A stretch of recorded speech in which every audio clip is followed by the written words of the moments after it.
Hi, this is Dennis with Second Chance Tackle. We're back again. We're going to preview what's come into my shop this week that we'll be working on and which ones will make it to video. And if I overlook one, if I say it's not going to go to video and you're interested in seeing it, then please let me know in the comments and I'll be happy to try and add that to my video list. So first, before we get started, thank you to all of our first responders, essential personnel, law enforcement, teachers, emergency workers, healthcare workers, and all that are involved in trying to keep us safe as we experience this second wave of the pandemic. Please do everything you can to maintain your safety. That includes wearing the masks and watching where you are when you're out in public and how you're behaving. And please stay well and stay healthy and try to help everybody else by following what the authorities are saying. So many of you are looking at why do I have a 6.0 open on my desk. As the start of this, usually I do some unboxing and I'm going to do that. But first and foremost, one of the charter boats that I worked with kind of wrapped up the tuna season. And I have 12 of these in. I just thought I would share them with you. The issue we have with most of these is that that clicker there is frozen. And a lot of times we can unfreeze it. It's just usually some rusting on the steel part here, and that kind of clogs the channels, and usually you get lucky and you can usually get that off. You can see a little accumulation on the pin here, but sometimes you don't get lucky. These come with a peened in cap, so you can't replace them as is. You can, I believe, drill this out and replace both the click tongue and the cap with an E-clip one that were featured on some of the later models. I don't know if I'm going to have to do that. I got lucky with the first one here, and I just that was just a matter of just using a lot of elbow grease and this little pick and some penetrating oil and some patience to get that one going. But I got 11 more that look just like that. You won't see these on video. I've done the 6.0.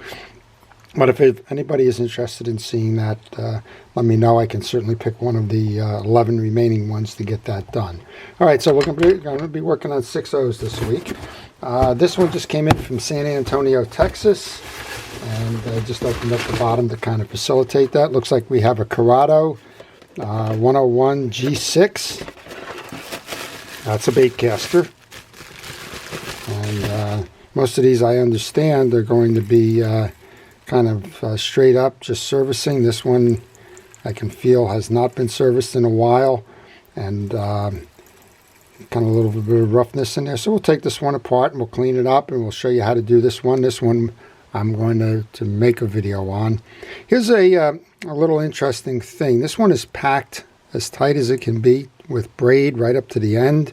You probably shouldn't do that. You should leave a little bit off the cuff for that, and for two reasons. One, that puts extra pressure on the spool, but secondly, a lot of times, and I don't know if we're going to be able to see it here, that braid, when it's fully packed, actually rubs against a part of the reel, either below here on that reel seat in this case, and sometimes on like an Ambassador or that, it's going to rub against the line guide mechanism. So just be careful as you're loading, and I recommend not fully loading. Go to about 90 or 95%, but that one seems to be fine. Here's the second one. One is a G6, one's the G7. I don't think we have to take them out. I will do the work to figure out what the difference between the two is, but one's a 6 and one's a 7, and I'm thinking both of those are left-handed cranks. So we'll certainly do at least one of those, and if I find that there's a major difference between the two, well, we'll do that one as well. And then I have one more in here, kind of a mystery box, at least it's not labeled. And I think we have another Shimano here, maybe. Yeah, we have a Corrado Bantam. This is a little bit older, and well, I'm not seeing. This one just appears to be frozen. I'm not seeing anything that's tying that braid up. We get something moving there, a big skip. So we'll find out what that is. That almost feels like braid has been trapped inside the spool here, but we'll go figure that one out and tune those up and get them back to Texas. And Texas, of course, has been particularly hard hit with the pandemic, so my thoughts and prayers and everything go out to anybody who's in Texas. Please stay safe and stay well. Looks like we got one more here. So you can see this one initially. But I'm guessing we probably got another bait caster in here, given what we had from the others. Oh, we don't. We have a pen graphite. Isn't that interesting? I have two of these. This is the 4300. Folks have been asking me, can I get parts for the 4300? I hate to tell you this, but boy, you're in deep trouble if you have a 4300. I have a 4200 that also needs work.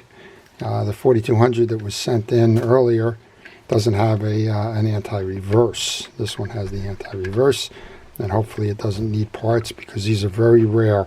If anybody knows where to get these button tops for the 42 or 4300, let me know, because those are probably the hardest thing to find on this reel.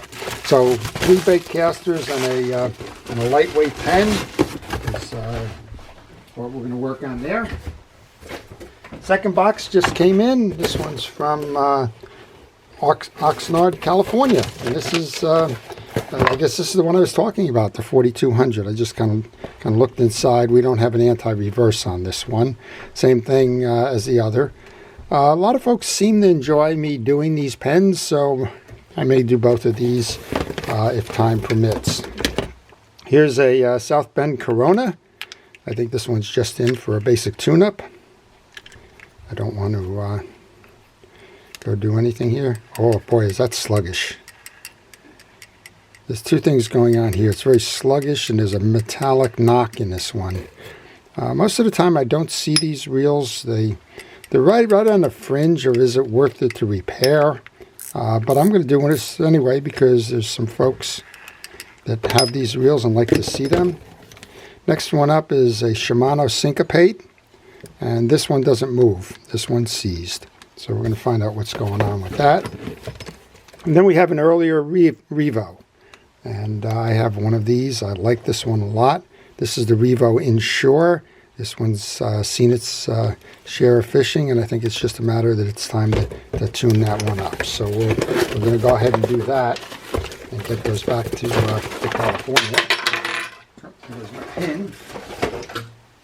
Next up, this is going to be a lesson in boat vibration, I guess. We got a 4.0 Senator here. This is in for the annual service. The fellow is a regular customer of mine. Had it out and was doing some fishing. Had this one as a backup reel sitting in the pole, the rod holder on the bridge above his with his trolling equipment. Never really using it, and went to put it on the rod the other day and noticed he's missing 3 screws on that side, 1 screw on this side. He's off balance with the line. That's a different issue. We're going to go change out the line for him. But notice the twist. There's a big twist in the reel seat here. You got probably a 1/4 inch on this side, and it goes down to nothing on this side. Well, if you just tried to force this to put screws in there, you're going to have a big grind on the spool because the frame will be out of alignment. So I may take the opportunity there to show you how to reset this reel seat to square it up so that you don't have that issue. And in the meantime, I'm going to have to go get some screws for that. So we started with a 6.0 Senator. I also got a 4.0 Senator in the lot there as well. Kind of like this just in. I just got these two dropped off at the shop today. And these are the Penn GTO 220s. And these are nice reels. I think this is the first edition made in China. Well, it's made in somewhere. Looks like it's scraped off. I think this is the first version of the Chinese reel, which replaced the Penn GS series. And these have been used a lot. And they just asked me to come on in and tune them all up, which is something I'm certainly going to do there. I will probably make the video on that. And then every now and then I just go on eBay. I got something to do that I don't want to do, I guess, and just go ahead and buy some reels. That's what I did here. So we have a couple of these little old bait casters. I'm kind of fond of them. I never was crazy about them because I couldn't cast them as well as I probably should have. I should have learned a little bit better. But they are all working in some regard. So this is a Shakespeare True Blue. The model is 1956. If you see the models, that's not the year. Actually, the year is in the model code down here. It says model FK. Well, in the Shakespeare vernacular, you can find the keys, but F is 1950, K is 1951. So FK is 51. We're certainly going to work on that one. Here's another one. This is the Shakespeare Triumph, and again, you'll see 1958, but that's not the year. If you look at the model, it's GE. The G code is for the 40s, and the E is a 6. So this is a 1946, right after the war. It's a beautiful little reel. It's working well. And when I saw this lot come up on eBay, I just kind of saw that they all looked pretty good, and the price was reasonable. I generally don't pay more than about $10 or $15 per reel when I go buy these for my projects. This one is a South Bend 300. I had a request for this one, actually. That was one of the reasons I guess I got looking at that. It's slow, but I'm noticing as it's slow that the fork on the line guide mechanism is not in the slot. So it's dragging against the top bar, and that's causing the issues.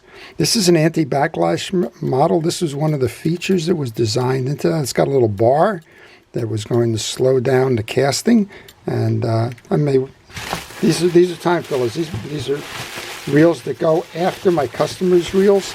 So if that happens, then we will get on this one. Here's another Wonder Reel. It's also a model GE, which makes it 1946. And this one's kind of sluggish, but again, all the pieces and parts are there. And that's something you should be looking at as you go to make a determination as to whether you want to buy. Is it complete? Because they're very difficult to find the pieces and parts for those. And then finally, this one kind of got me. It's a free spool tri-part 581. The manufacturer is really where I was going with this. I don't have any of these. I do now. This is Meiselback. It's AF Meiselback. And the reason I was looking for one of these, which is actually, they're beautiful reels. They're somewhat collectible. But they were made in a factory in Newark, New Jersey, which just happened to be a couple of blocks from where I was born. So I didn't have any of these. They were a great Northeastern manufacturer at the time. You can see a beautiful handle knob. This one's still working nicely, and I can't wait to take this apart and see what we have here. So we're going to do that.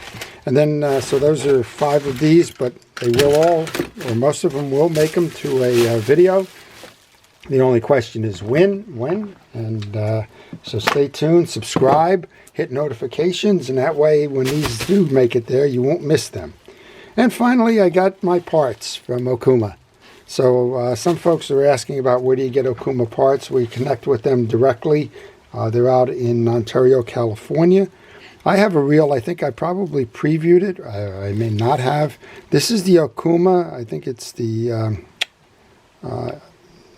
Andros. Yeah, it's the Andros. It's a narrow frame lever drag reel. And the problem with this reel is that the lever drag feature is not working, and it's either because the adjuster button here is cross stripped or the axle shaft on this is cross stripped. So I went ahead and I ordered both the replacement preset adjuster and I ordered the axle shaft. I'll take that apart and I'll show you how this reel works. Interestingly enough, a lot of people look at this, including myself when I first got this reel, and said, how in the world does the side plate come off? I only see one screw.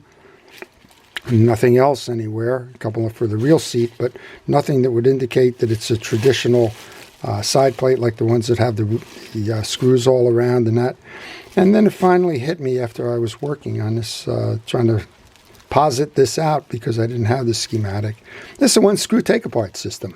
So when I go to show you the how to replace the axle shaft and the preset and get this thing back together, I'm going to show you how this comes out, because it's much like a pen jig master. You pull the one screw and you twist the side plate and it comes off. So kind of fascinating in that regard, but I'm happy that those pieces and parts finally did arrive.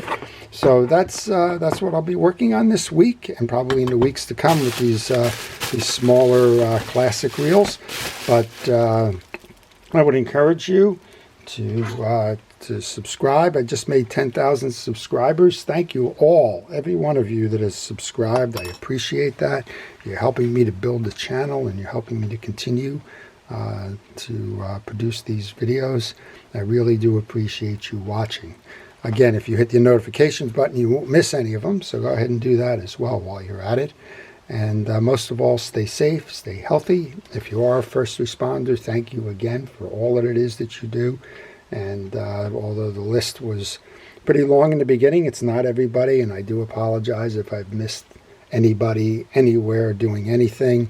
It's tough. And I'm going to end by saying that I was recently in a hotel, and the hotel went to great extremes. It was a Hampton Inn. It went to great extremes to make sure that you were comfortable and that the environs were clean, and the employees were very, very respectful.